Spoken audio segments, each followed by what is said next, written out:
my dear colleagues and my dear students, very good morning to all of you. And 79th, happy 79th Independence Day to all of you.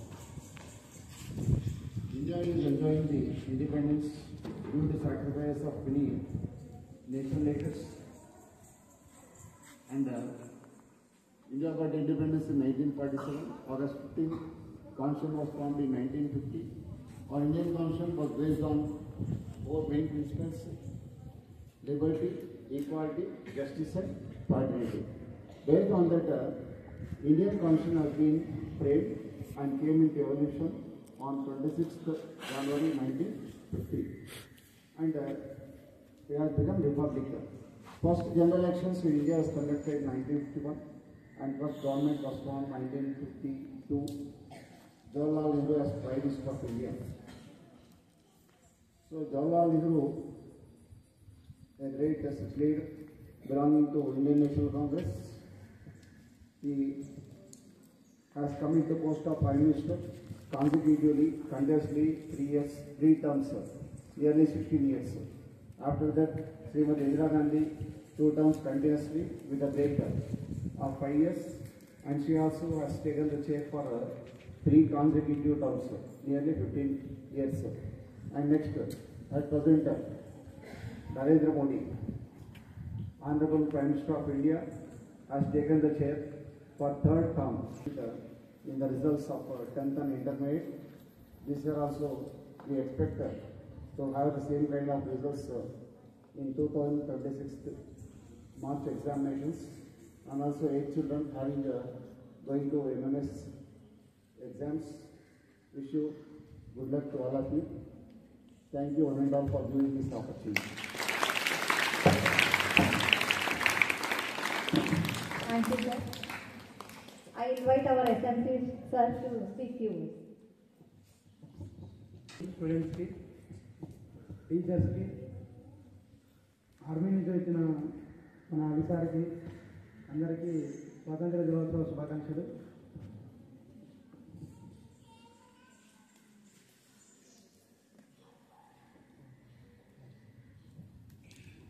Thank you, sir.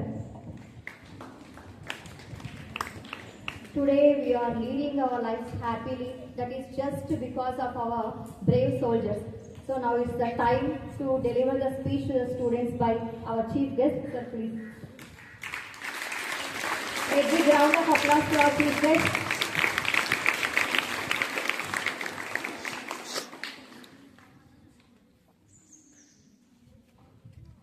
Good morning అందరికీ, శుభోదయం. ముందుగా అందరికీ 79వ స్వతంత్ర దినోత్సవ శుభాకాంక్షలు తెలుపుతున్నాను. Government principal గారికి, మన లెక్చరర్స్, ఉపాధ్యాయులకి, అందరికీ విద్యార్థి 79వ స్వతంత్ర దినోత్సవ శుభాకాంక్షలు.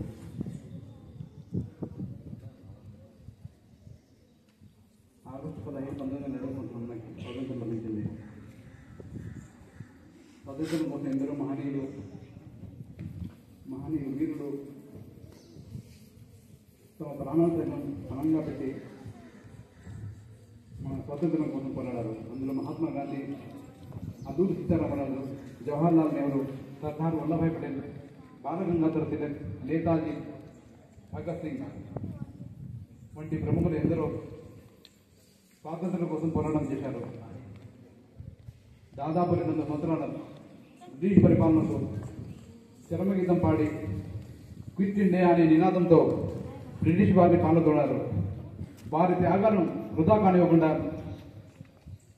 వారిని మరలా స్మరిస్తూ స్వతంత్ర దినోత్సవాన్ని ప్రతి భారతీయ ప్రజలందరూ ఒక పండుగలా జరుపుకుంటారు. మనం అందరము మంచి పౌరులుగా వ్యవహరిస్తూ దేశ ప్రతిష్టను పెంచాలి.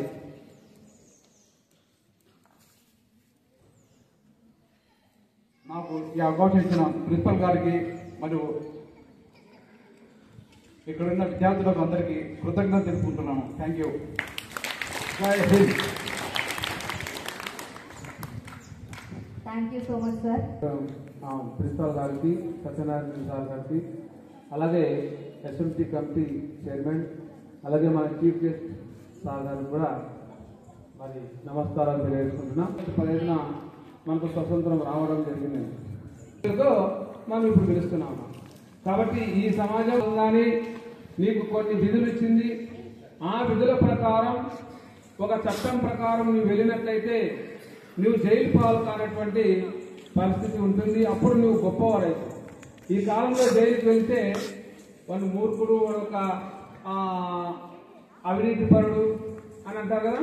కాబట్టి మనం ఈనాటి కాలంలో మనలో ఉన్నటువంటి కోపాన్ని తగ్గించుకోవాలి, మనలో ఉన్నటువంటి అహంకారాన్ని తగ్గించుకోవాలి. దేశం కోసము మరి అభివృద్ధి చెందడానికి మీరు ఎప్పుడు కూడా సమస్యలు చెప్తూ ఉండండి. అలాగే తల్లిదండ్రులను కూడా గౌరవించండి. ఈనాటి కాలంలో మరి ఈ యొక్క తల్లిదండ్రులు ఏమి సంపాదివ్వలేదు మీరు అనేసి మరి అనవసరంగా తిడుతున్నారు, కొడుతున్నారు. కొంతమంది అయితే నేను కొన్ని యూట్యూబ్లో చూసినాను, చంపి కూడా అక్కడ వారేసి రకరకాలుగా చిత్రహింసలు తల్లిదండ్రులు పెడతా ఉన్నారు. అలాగే ఈ రోజున సమాజం ఎట్లయిపోయిందంటే మన ఇంట్లో వాళ్ళే మన రక్తమే మనకు పడదు. మీద ఉన్నటువంటి వారందరూ కూడా నమస్కారం తెలియజేసుకుంటూ నాకు ఇచ్చినటువంటి అవకాశాన్ని సద్వినియోగం చేసుకొని ముగిస్తున్నాను. ముఖ్య అతిథులు సలీం సార్ గారికి, అలాగే మన స్కూల్ అభివృద్ధికి ఎప్పుడూ కూడా వెన్నంటి ఉండేటువంటి మన వేణు సార్ గారికి, అలాగే కమిటీ వైస్ చైర్మన్ మన ఝాన్సీ మేడం, అలాగే మన ప్రిన్సిపల్ సార్ గారికి, ఇన్ఛార్జ్ ప్రిన్సిపల్ సత్యనారాయణ సార్ గారికి, మరి నాతోటి ఉపాధ్యాయులకు, ఇక్కడికి విచ్చేసినటువంటి తల్లిదండ్రులకి, అలాగే మరి మీ పిల్లల అందరికీ కూడా 79వ స్వతంత్ర దినోత్సవ శుభాకాంక్షలు. మరి ఈరోజు మనమందరము ఎన్ని సంవత్సరాలు పూర్తి చేసుకున్నాం స్వతంత్రం వచ్చి మనకి చెప్పగలరా? ఎన్నో 78 ఇయర్స్ కంప్లీట్ అయిపోయి 79th ఈరోజు మనం అడుగు పెడుతున్నాం. ఇది క్లియర్. మరి ఈ స్వతంత్రం రావడానికి కారకులైనటువంటి ఎందరో స్వతంత్ర సమర యోధులు, త్యాగమూర్తులు, వాళ్ళందరికీ కూడా నా యొక్క పాదాభివందనం. ఆ అవకాశం నాకు దొరికినందుకు ఈరోజు నాకు చాలా సంతోషంగా ఉంది. వాళ్ళందరినీ స్మరించుకునేటువంటి ఒక అవకాశం వచ్చినందుకు. మరి ఈ అవకాశం చాలా కొద్ది మందికి మాత్రమే ఎప్పుడూ దొరుకుతూ ఉంటుంది. ఇలా మనము ఆగస్టు 15th, జనవరి 26th అవకాశం వాళ్ళని స్మరించుకునే అవకాశం. అలాగే మీ అందరికీ భారతదేశం పటాన్ని ప్రపంచ పటంలో గుర్తించగలరా? ఎంతమంది గుర్తించగలరు? అంతే. మిగతా వాళ్ళందరూ కూడా మన భారతదేశాన్ని ప్రపంచంలో గుర్తుపట్టలేరు. అయితే గుర్తుపట్టగలరా ఇప్పుడు? Very good. మరి మన అఖండ భారతదేశం గురించి ఎప్పుడైనా విన్నారా మీరు?